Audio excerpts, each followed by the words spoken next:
Welcome to India Revival Mission Finale. I have a very special guest with us, without whom uh, the India Revival Mission survey and the white paper would not have been possible. I have with us somebody who chairs Institute for Competitiveness in India, Mr. Amit Kapoor. Sir, thank you so much for joining us, and it's a pleasure having you on. In fact, it's a pleasure being your partner on India Revival Mission, and without you, it would not have been possible. So, congratulations, and thank you so much for being part of this journey. Thank you, Mihir. It has been an honor and a pleasure to work with Times Now on this very, very important mission at this very important juncture. Anything that we could have done better, we would like to learn from you, but it's been an honor working with you on this. Absolutely. I will talk about some key recommendations, Amit, because while obviously the report has and the white paper has a long-term, I would say, roadmap in mind for India to sustain on its growth trajectory. But there are some very interesting recommendations. Like there was one recommendation about giving boost to the low-skilled manufacturing. Uh, while in India we keep talking about boosting manufacturing, Atmanirbhar Bharat, before that we had Make in India, but a specific, focused approach like this probably is what India needs. If you can just elaborate on that. Mihir, this is a very important step that India will have to take if you really look at the larger set of things that are happening within the economy. One, of course, there has been a slowdown that has actually hit because of COVID-19 crisis, but this also actually exposes a lot of problems that India actually has had in terms of manufacturing and how we are able to employ more sets of people. So this brings us to the fore as to what steps need to be taken for really India to become a competitive nation, how India can actually be more productive over a period of time, how we can actually involve people within the workforce, how is it that we are able to make them more productive over a period of time. So this is where one of the most important steps is going to be that we will have to look at manufacturing. Of course, when you talk about evolution of any economy for that matter, we will be driven from being a factor driven to an efficiency driven or to a innovation driven economy, or what you would actually call from a very traditional point of view, that we will always have what you would call as, say, agriculture driven, and then you'll want to move to manufacturing. But what kind of manufacturing is going to be a very important question for us to answer. And if you really look at it, like the world over, this has to be answered from a perspective as to how things have happened within the world from a manufacturing space point of view. China has actually looked at mass manufacturing to scale, and they have done a phenomenal job there. If you really talk about heavy engineering, this is where US actually looks at a dominant pie. And if you really look at European Union, they look at precision manufacturing or precision engineering and manufacturing around it. So where is it that India can actually find space, and how it can actually solve its problem of employment or generating employment as well? So this is where low skilled manufacturing becomes something which is very, very important. This solves two sets of things. One is when you talk about low skilled manufacturing, one, you're able to go to various cities and various states and look at what are the local conditions and find solutions there. What industries can actually do there or do well there. Identify those industries and take it forward. Having said that, Government of India, or at least certain state governments, have done some very important initiatives around this. And one of them is what you call as One District, One Product initiative of the UP government, wherein they're trying to identify as to what sectors can you actually focus on within those districts. So if you're able to do it at a pan-India level and identify as to what are the sectors or what are the sectors you can focus on and build manufacturing capabilities around it, you can do a wonderful job. This also brings us to a very important point, and that is that can I actually look at manufacturing some local products which can actually get adopted at the global scale as well? So that can solve bits of the problem. So that is where we are looking at low skilled manufacturing as a very important initiative. This also takes care of one more thing in terms of, because what happens is a lot of us tend to think it is always going to be large enterprises which are going to drive India or whatever. Low skilled manufacturing will also give us an impetus to the medium and small enterprise, because that is where across the world, any economy for that matter, it is always the small scale sector which drives the economy. It's always the big scale enterprises that we always talk about. But 97% of employment in large economies actually get created by small enterprises. So low skilled manufacturing can be within the low, what I call small scale enterprise, medium scale enterprise. And that is where productivity can increase and contributions can actually increase. Right. So just a follow-up to the point you made. Obviously there has been a lot of enthusiasm about, let's say, Apple considering manufacturing on large scale in India, or Tesla coming to India probably this year, and a lot of other, in defense we have seen actually so many people who are interested in floating those large scale greenfield field plants in India or assembly lines. While that happens, parallelly, what I'm hearing from you is we will have to continuously focus on constantly upgrading the infrastructure and the availability for the low skilled manufacturing units of everything that they need for the employment also to sustain and the growth also to sustain. For the large enterprises, they would always come in that they are an important peg in terms of creating an ecosystem of manufacturing. If you really talk about Apple for that matter, or if you talk about Tesla or any automotive manufacturing or any computer manufacturing, they would always use some very strong automated process and really put scale up there. But what matters here is just not about Tesla, but what matters is like how Tesla creates an ancillary ecosystem that actually happens. So any automotive unit, if you really look at it, whether it is Mercedes or BMW or whatever, they will actually have a huge ancillary units that will actually come up around it. They are the large, what you call medium and small enterprises that actually happen. That is where a lot of employment gets generated. In the large factories, it is always going to be automation which actually drives it. So if you really look at this space in terms of like how the answer is going to build up or how economy is going to build up is that these clusters will actually happen, and that is where productivity will increase.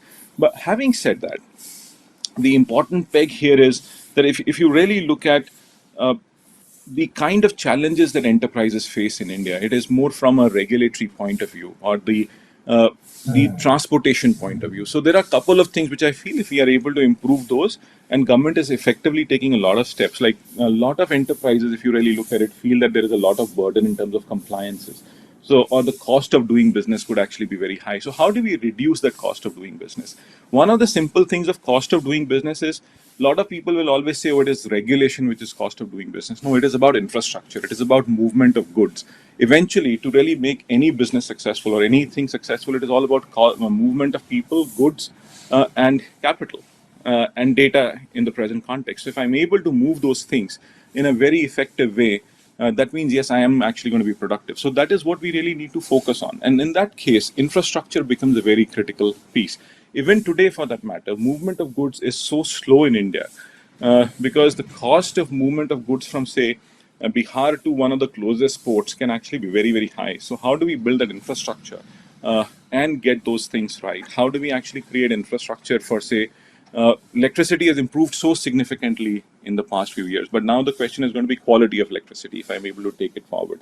So, if I'm able to manage those issues, the scale up is going to be phenomenal. I think right now, as a country, we are at the cusp of a huge scale up. That's true.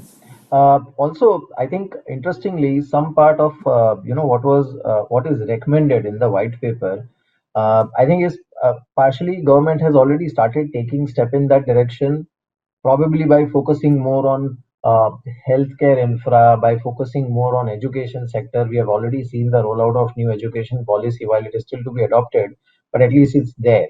So, I mean, what is your take on, one is we don't know, first of all, if the huge boost that is given to healthcare spend in this budget, that is going to be there on sustained basis. That is number one.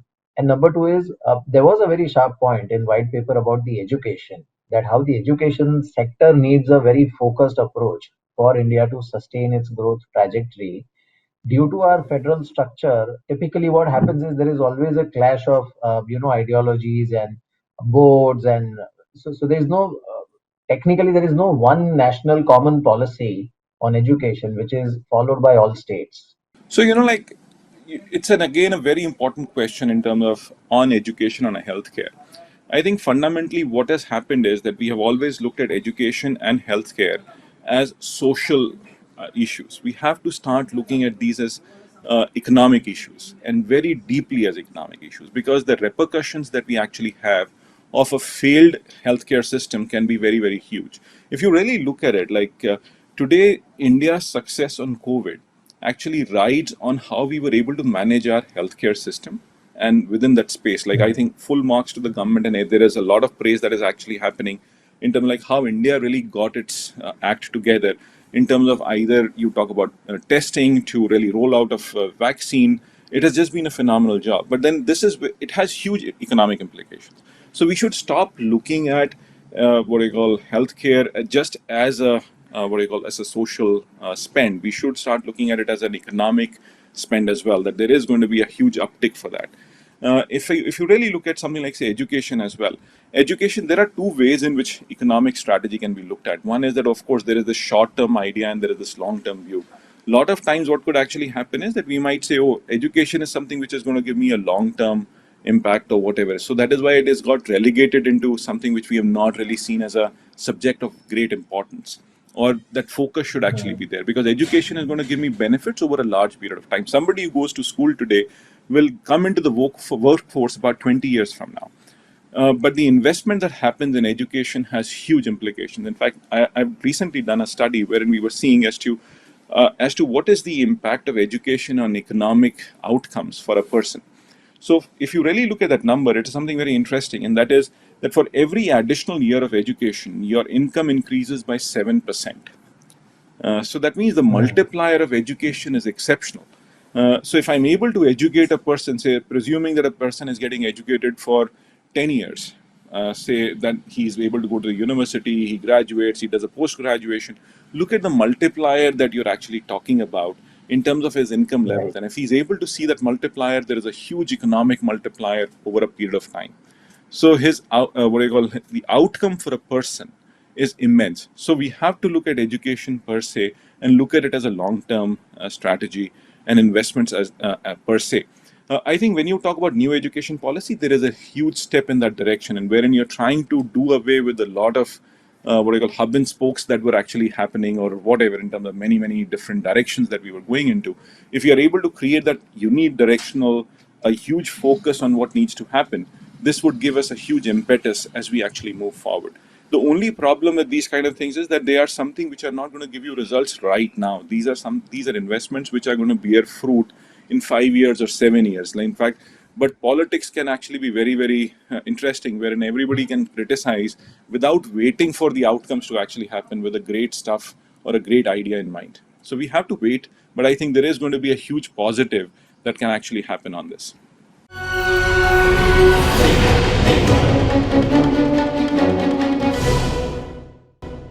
In fact, I mean, like someone has mentioned that India has too much of democracy. In a lot of these areas, you actually get a sense of something like that. One No, more so part about the white paper.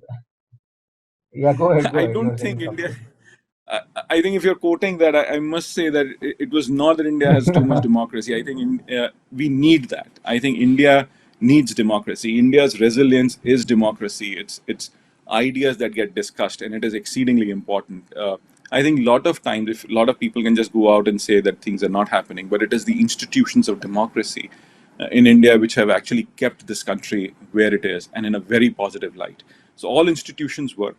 I think there can be criticism of sorts, but we need to be actually just mindful. I think I respect our processes so much in terms of like whether you talk about judiciary to the executive to the government, everything just functions the right way. In fact, you are one of the strongest pillars when you say media.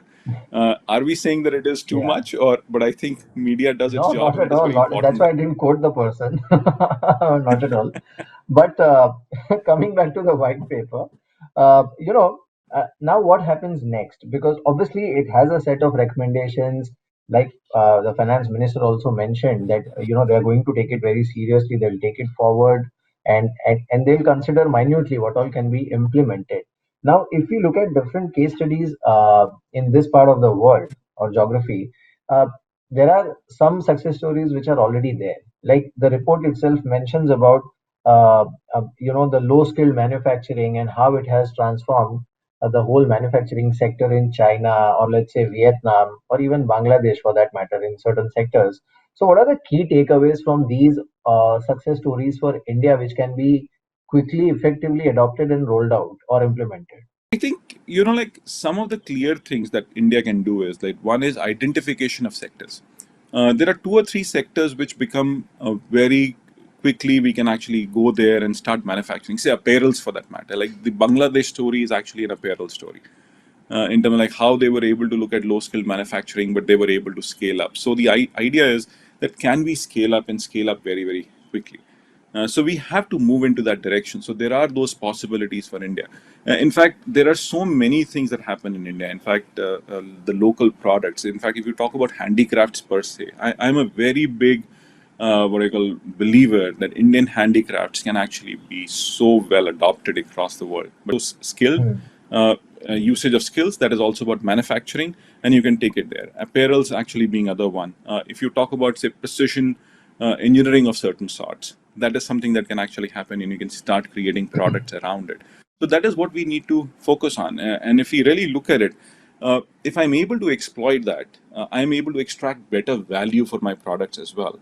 So that could be a huge multiplier. In fact, the skill levels that Indians have today is exceptional, and but the problem that we have had is that we have not known how to get the best out of that skill level, or how to exploit it, or how to extract value from those. So I think the next step for India's journey is to extract value from whatever we are able to do, create, and make, and take it forward. The biggest thing from here, I would say, is that each state should identify three, four key areas where it should actually function. Because what we see is that a lot of states, or every state, would want to do everything under the sun. No, you have to understand that these are your competitive advantages. These three, four things is something that you can actually do exceedingly well. Focus on those, and then move forward in manufacturing those set of things as well. So it does not mean that low skilled manufacturing needs to happen in all the 30 odd states that we have, or all the union territories. It can be picked up, like say UP, Madhya Pradesh, Bihar, Orissa. These are the places where low skilled manufacturing can actually be very, very important and taken forward. Right. Amit, one question, because we started, this journey together on India Revival Mission sometimes in the month of April, May. That is when we started talking about it, and then obviously that deep diving happened in terms of survey and all. Today we are in March, at the almost at the end of the financial year. Is economy looking better than what is expected? Because I think it's very important to mention here that the survey and the white paper itself actually gave a hint of that, that probably there could be a bounce back, better than expected bounce back, at some point. Do you see it already happening in the economy? So, Mihir, that's a very important point of discussion. In fact, when we were starting to do this survey sometime in June, when we were really looking at the first set of results, the thing was there were two sets of people very clearly. One was that, oh, things are just not going to be coming back, and it is just going to be a crisis of sorts, which is going to take years and years for us to really come out of. And the world is just going to come to a standstill, and it's just going to be a economic catastrophe all around. The second thing was, no, there was a lot more optimism within a certain set of people that things are really going to bounce back. And of course, there was a lot of criticism of people in terms of lockdown and so on and so forth, but without realizing that there was no choice for the government rather than just to go for the lockdown. Of course, we did hit a wall, everything just came to a standstill. But after that, what we are really seeing now is that the revival is fairly significant, and the revival is fairly positive. If you really look at it, the certain numbers which are very important for us to say, two or three industries which reflect that revival is actually much better than what people were even thinking of. So if you talk about luxury car sales, or automotive sales, they have actually come back to a fairly significant number, and they are close to year-on-year growth rates, year numbers than what was last year. In fact, Maruti has actually had the most profitable quarter, or quarter if you really look at in years. So that means there is a certain bounce back that we are already seeing. And we've also seen that, of course, there was some kind of scuffle in between for a few months, but there was not enough mayhem in terms of people losing jobs or whatever, and everybody's on the street kind of a thing. And the second, there are two other industries which I feel are also reflective of a bounce back. The FMCG sector has done exceedingly well. Their sales year on year have increased by about 15%. So there is a huge positive that actually happens there. In fact, whenever I go out and talk to people, if I ask them as to where is the slowdown, are they really seeing that effect? At least they're saying, oh no, there is absolutely no effect. Whether I'm talking to people within the villages or if I'm talking to people within the cities, they're not saying that it is actually just a brutal effect or whatever that they're seeing. And I think they're much more happier having contributed in terms of a successful lockdown and probably coming out of this crisis in a better way. But another industry which actually reflects that the effect is not so stringent, and revival is fairly well there. In fact, the largest jewelry chain in the country, if you really look at their sales, they are close to about 5 to 10% of the previous year's scales at this point in time. So that means that's a very important thing that has happened. And of course, we should remember that those stores were closed for at least minimum of 3 months before they really opened up. So if they are just about Yeah. 5 to 10% at the store level for sales, that means that the economy did not stall the way people were thinking, and the revival is already happening. And so there is, and the mood is also on an upswing, and we are seeing that things are opening up, and this would just be a positive thing. So of course, it is a blip; it's a significant blip in terms of the slowdown and things, but the recovery is not going to be as bad as people were thinking or they were really trying to profess. Yeah, it's true. I mean, that's great to hear. And I think uh, uh, the credit goes to you and all of us for starting this mission at right point in time and actually gauging people's mood through the months of April, right up till October, November, when things really started opening up.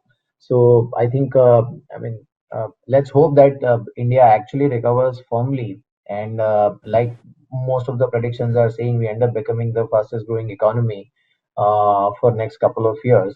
Because if that happens, then I think the road ahead and their journey to 5 trillion could be slightly more smoother than what anticipated. Oh, without a doubt. I think India's journey from now onwards, from my point of view, is going to be positive itself. It's not that we are going to hit any kind of a wall. The only thing is that that $5 trillion idea has taken a little slight setback because of this 1 year of blockade or whatever. Yeah, But 5 trillion, it will happen.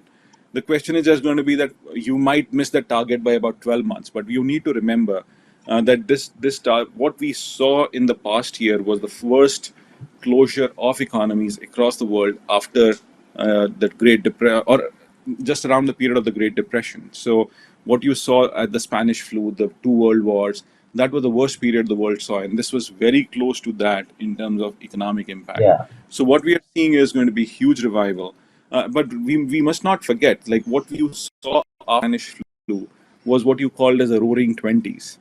And I am convinced in correct. my mind that we are sitting at the cusp of roaring 20s for India at this point in time. If we just get our act together, as you said, education, healthcare, long term focus on, say, low skill manufacturing, and extracting value for what we are doing, we will be able to really achieve for what we are destined as or for as a nation.